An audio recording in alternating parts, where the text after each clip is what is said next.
Hello and welcome to this video. This video is going to be called The 10 Greatest Progressive Rock Albums of All Time.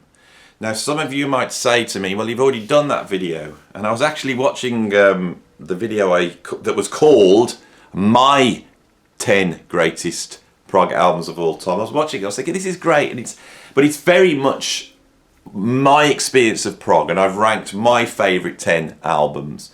And I thought, I wonder if it's possible to come up with something that's a little bit more objective. Of course, this is still going to be influenced by my taste, but I thought, I wonder if I could come up with an objective list of the 10 greatest progressive rock albums of all time. So I started making lists, and it was quite interesting because there was two bands, ELP and Pink Floyd, that weren't included on my last video. And I thought they've got to be, especially Pink Floyd. I mean, this is one of the biggest bands in the world, and ELP almost defined the genre. So I've been working for a few days trying to come up with a definitive 10, and I think I've come up with it.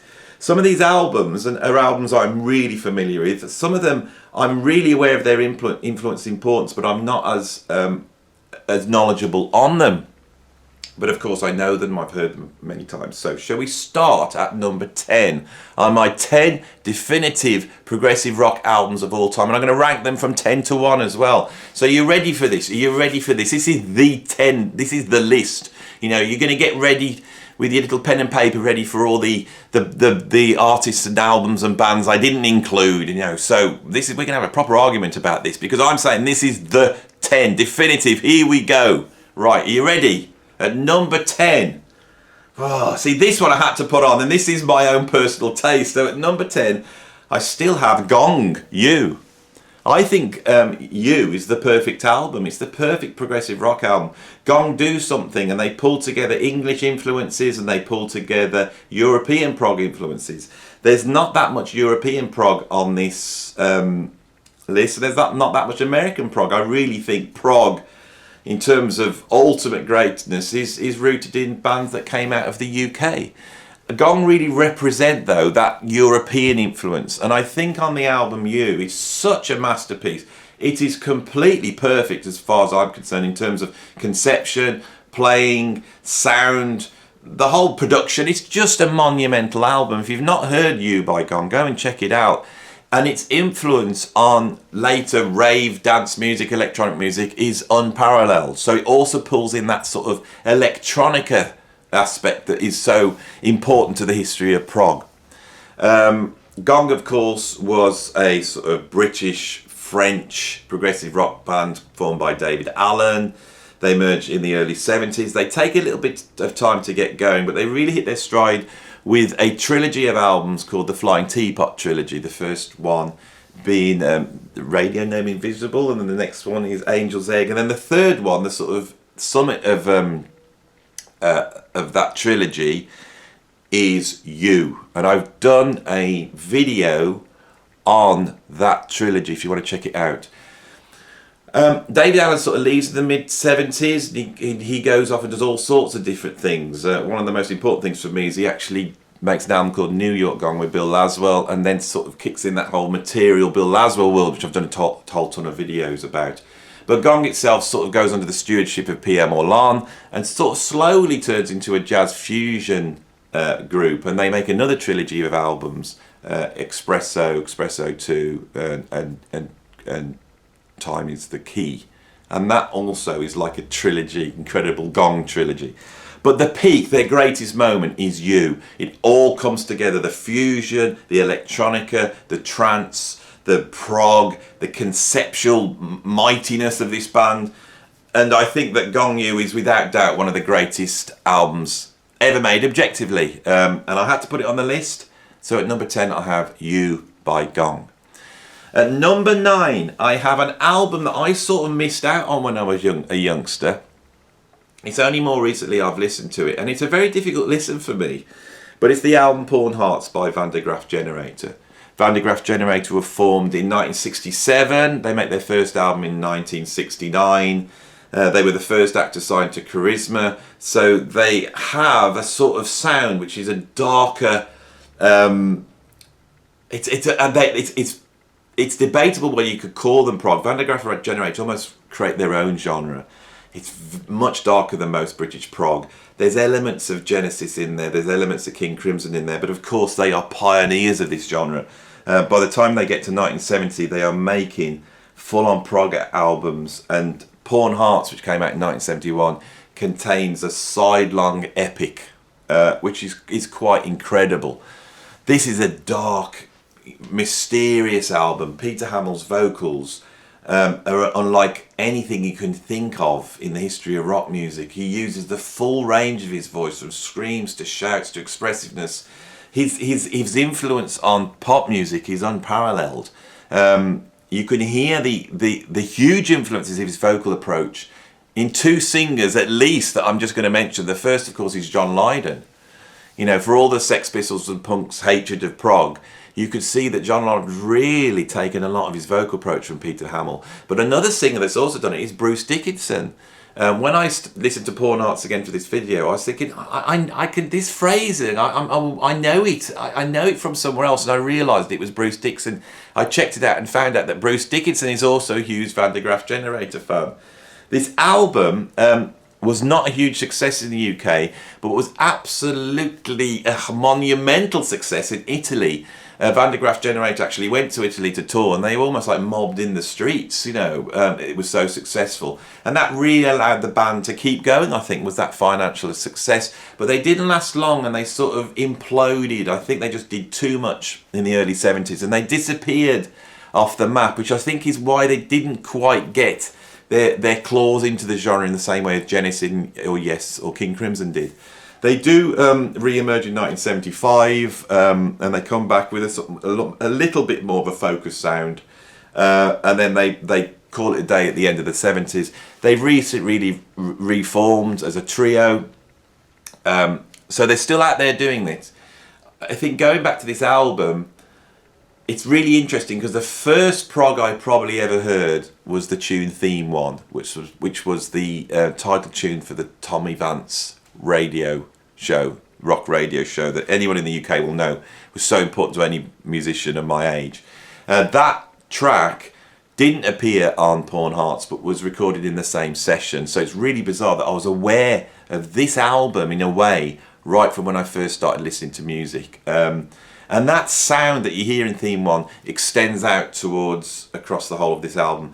Going back and listening to it again, there are some absolutely incredible moments. They have their own sound, which is so dark and churning. It is somewhere between Genesis and King Crimson. Really hard to pigeonhole this band. I think they occupy a space in their own. I'm really happy to have been able to talk about them finally on my channel. I'm going to move on there to number 8. At number 8, I have Thick as a Brick by Jethro Tull. Right? I think in terms of progressive rock, Thick as a Brick is a very, very important album. This is the album where, after being accused of being a prog rock band and making conceptual albums with Acalung, Ian Anderson decided to parody that with Thick as a Brick, and we have one of the most progressive rock albums of all time, and it truly is one of the greatest progressive rock albums. Is it my favourite Jethro Tull album? No, I like Song of the Woods very, very much. I like Stand Up very, very much. There's a whole ton of stuff I love by Jethro Tull, but I think in terms of prog rock and what they attempted to do, which is a whole conceptual album, I'm not going to get into it here, but it's like a newspaper which has a story about this boy, and this story is then extended out over a whole album. It's very, very tongue-in-cheek. It's a fantastic album. Jethro Tull have a beautiful sound which sort of marries up sort of blues rock with progressive classical elements, bits of jazz, and most importantly English folk and folklore sounds. It's not just English folk music. There's almost like a medieval sound to Jethro Tull. So that's what I have at number 8, is Thick as a Brick by Jethro Tull. And of course, as anyone who knows that album, that is an absolute prog classic. So what are we going to have? What's the next 7 going to be like? So at number 7, I have an ELP album. ELP didn't make the list when I did this, when I did my more personalised version. And actually, in doing this channel and discussing ELP, and my lovely followers with their incredible comments that they put in, has made me to go back and reevaluate ELP. And I had to grudgingly say to them, well, I do love Trilogy. Trilogy is an incredible album, and Trilogy was nearly the one I was going to put on the list. Also, I really love side one, Tarkus, the Tarkus Epic. That's a very important progressive rock track. And what you hear on that is Keith Emerson's absolute genius. This is one of the architects of progressive rock. His compositional ability and approach and technique is so advanced that I think he really does lay the groundwork to successfully creating long form, classically influenced compositions in prog. He's the master of that. Right, so I thought Tarkus, well, the side 2 of Tarkus is a bit weak. The first album's great. I thought Trilogy's absolutely fantastic, but the album where they all comes together, which it works all the way through, except for one track, which is Benny the Bouncer, is of course Brain Salad Surgery. And I realised my dislike of Benny the Bouncer, which is a sort of a bit of a joke track, I realised I may not have been seeing ELP in their own terms, right? Because ELP are light-hearted at some points. They do like to go into areas of sort of English vaudeville and comedy, which I should love, and I do love it. And I thought, isn't it incredible on this incredibly dark album with that incredible, you know, goth cover and the whole thing that Brain Salad Surgery represents, and the Welcome Back My Friends, all that, those 3 tracks are absolutely the peak of ELP, that I shouldn't be prejudiced against that one track, because actually having that in there almost like is the icing on the cake for that album. I think their creative peak is Brain Salad Surgery, so that's what I've got at number 7. So all you ELP fans will now be happy that I have got them on the list. Right, what have I got at number 6? What's greater than ELP? Well, at number 6 I have Octopus by Gentle Giant. I've always said Gentle Giants is like Prog's prog, right? They are just astonishing. You know, anybody who likes progressive rock and likes what progressive rock does, when you hear Gentle Giants, like, oh my God, this is prog to the max. The virtuosity, the composition, the signature sound, the production, the conceptual ideas that run through it. The Gentle Giant just nail it. And they don't really put a foot wrong until the mid to late 70s. You know, they make a run of incredible albums. I could have put 3 Friends on the list. You know, I could have put Power of Glory on the list. I could have put In the Glass House on the list. I could put Freehand on the list, which is the album I personally is my favourite. It was the one I put up on my much more subjective list. But I think the only reason why I've put Octopus on the list is it is flawless. It's a perfect album, as is many of the other albums. It just happens to sport a Roger Dean cover. And that one little thing just edges it up because it now puts it into the realm of prog masterpiece. That is so shallow, but that is the way I see it. And that is not to denigrate Octopus in any way. Octopus is a perfect prog album, right? They've also made other albums. I think 3 Friends is vying for greatness on here, but also on 3 Friends we don't have John Weathers, and I think John Weathers is so important to the Gentle Giant sound, because Gentle Giant is so complex that he takes his ego out of it and he finds a simple way of just pummeling through with these straight rock beats and straight funk grooves, still being able to play all the complexity. But he creates such an underpinning, which I think is really helps Gentle Giant then create the masterpieces, you know, that they go on to do, and that's where you hear that on Octopus. It's one of the great progressive rock albums. What can I say? All of these are as great as each other. I've tried to get this on the list, and the albums above it are probably there just because of the fact they sold more, or they had a greater influence on the genre. That's it. I think Octopus is one of the greatest progressive rock albums ever made. What do I have at number 5? Moving Pictures by Rush. Rush have to be on this list. We have to represent America in some way. And so I think there's some great American progressive rock groups. Kansas, of course. There's Utopia, Todd Rundgren.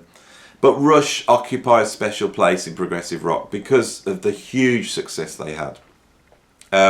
They start off as a sort of Led Zeppelin sort of blues rock band with sort of sword and sorcery imagery. When Neil Peart joins the band, that amps up, and they move towards the first prog masterpieces, which is 2112. And I was going to put that on the list, but for me, 2112, side one's incredible. Side two's a little uneven.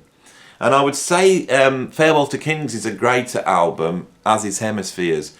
But with Moving Pictures, they create a sublime album, which is utterly incredible. They don't put a foot wrong. And that's what I wanted on this list, is albums where they just did not put a foot wrong. And of course, the reason why this isn't a classic prog album like 2112 is because they're moving into the 1980s. And so by having this album on the list, it represents all the stuff that's going to come in later in the 80s, 90s and up to the 2000s. We're talking, you know, things like the neo-prog stuff, then Dream Theater, all that type of things, Porcupine Tree, all that type of stuff that's going to come in. Really, you could see the way to do that was really nailed on Moving Pictures. Is it a progressive rock album? Of course it is. There's a 10-minute track called Camera Eyes, an epic on there. There's an instrumental YYZ, you know, where they do all the virtuoso thing. There's all the sort of story. It is a progressive rock album. It is. It's an out-and-out progressive rock album. And it is absolutely perfect. It sold millions and millions. It's got to be on the list. It's got to be pretty high. Rush are one of the most important progressive rock bands in its history. So at number 5, we have Moving Pictures. At number 4, I was going to put on In the Court of the Crimson King by King Crimson. This is the album where the genre was born, all right? But for me personally, much as I like 21st century Schizoid Man, I love that, and there's some other great moments on there. The album, the genre's not quite defined, and I think they do meander in places. There's one place in the Court of the Crimson King where they really do meander. They're trying to explore free jazz and they're noodling about. And for me, I really love this album. When we were talking about greatness, but for me, it's not a perfect album. It's the album that opens the door. There are a number of albums by King Crimson that are pretty perfect. The most perfect album is Red, and that's what I've got at number 4 is Red by King Crimson. Every track on there is absolutely sublime and perfect. It does everything that King Crimson do. On Starless, they create one of the great epics of all time by any prog band. It ushers in the second King Crimson sound, because King Crimson for me redefined prog. You know, they create prog, and then everybody follows in, and they're all doing their sidelong epics, and there's all those classical sounds and the mellotron and all that type of stuff. And then when in 1972, when Bill Bruford joins, he creates a heavier, darker prog, and this is really going to open the doors to prog metal and a whole bunch of stuff, and that needs to be represented on here. Red is the peak. Red is so influential, and you've got to remember that Kurt Cobain was a big fan of Red, and you can hear the sound of King Crimson in Nirvana, right? So you can hear the sound of King Crimson in Soundgarden. So the influence outside the genre is absolutely great. I'm pretty sure that their most important album in terms of that band, which is one of the most influential, important bands in progressive rock, is Red. I really do think that's the case. So that's what I got at number 4. It's also one of my favourite progressive rock albums of all time. It's one of the greats. So what have I got at number 3? Right, this band didn't make the list when I first did this, and now I've become a bit more objective and sat back. They have made the list, and I wasn't going to put this album on to start off with. Originally, I was going to put on Atom Heart Mother by Pink Floyd. Right. In doing this channel, a number of people said, "Have you checked out Atom Heart Mother?" Now, I heard that as a very young lad. And I've got to be, I think it went over my head when I was very young. I didn't quite get it. And, you know, I then got Gummer, and I didn't get that as well. That was very experimental. But it was mentioned a number of times. So I actually sat down and listened to it again. And I was absolutely shocked at the Atom Heart Mother Side 1 epic made in 1970. This is just one of the great moments of progressive rock. So when I put this list together, I thought, that is so important. Let's put Atom Heart Mother on. Then I sat back and thought, well, yeah, but if you're going to put Pink Floyd on, you have to put Dark Side of the Moon on. It's a perfect album. It's flawless. It's had a huge cultural impact. It's innovative. It defines the genre. And I thought, yeah, you've got to have it on. At number 3, there's a strong argument that we have this at number 1. But at number 3, I've got Dark Side of the Moon by Pink Floyd. For me, that's their creative peak. When they move on to Wish You Were Here, that's another fantastic album. But it moves into a certain aspect of Pink Floyd that I don't like so much. I love the sort of sit back psychedelic thing. I really love that. I like the fact that they're so experimental. They're groundbreaking, and they really are groundbreaking on Atom Heart Mother. Right? Then they do Dark Side of the Moon, and all that's in there. And then they sort of move into this sort of dad rock area for me a little bit, and that's what you get on Wish You Were Here. Is Wish You Were Here a great album? Oh my god, yeah, I think it's fantastic, but that starts to emerge. Animals is a really, really fantastic album, really, really great. You know, I would think if I was to say their 3 greatest albums, it would be Atom Heart Mother, Dark Side of the Moon, and Animals. The Wall I'm not a fan of at all, and then from then on they lose me completely. So I really think their creative peak is Dark Side of the Moon, and that is evidenced by the huge success, the millions and millions of albums that this sold. And this is a heavy album. I'm very proud that this genre that we love so much was able to produce an album like Dark Side of the Moon, which has touched so many people. It's a very, very important album in the history of rock music, and that's what we have at number 3. Right, at number 2, we have Foxtrot by Genesis, right? This was going to be Lamb Lies Down on Broadway, and I nearly put it in, but I thought, yeah, even though I love that album, right, it is a little bit flawed. It's a little bit meandery in places. There's certain tracks where they're not hitting 10 out of 10. They're hitting 8 or 9 out of 10, right? My favourite Genesis album is Nursery Crime.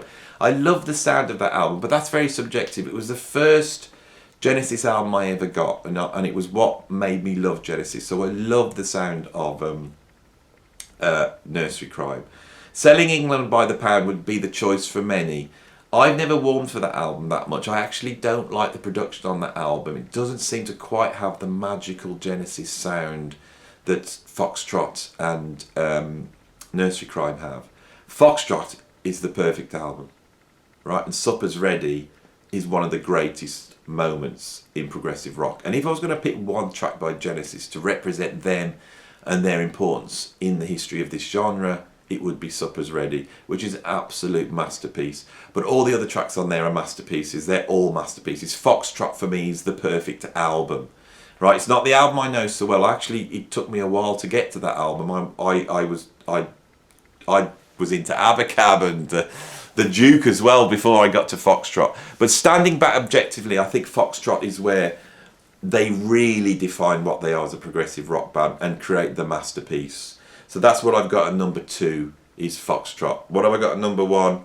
Close to the Edge by Yes. What can we say? It was my number 1 before.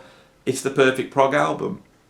It's a masterpiece. Absolutely defines the genre and everything. It sold loads of records. It was so hugely influential. So at number 1, I have Close to the Edge by Yes. That's my video. I'm done.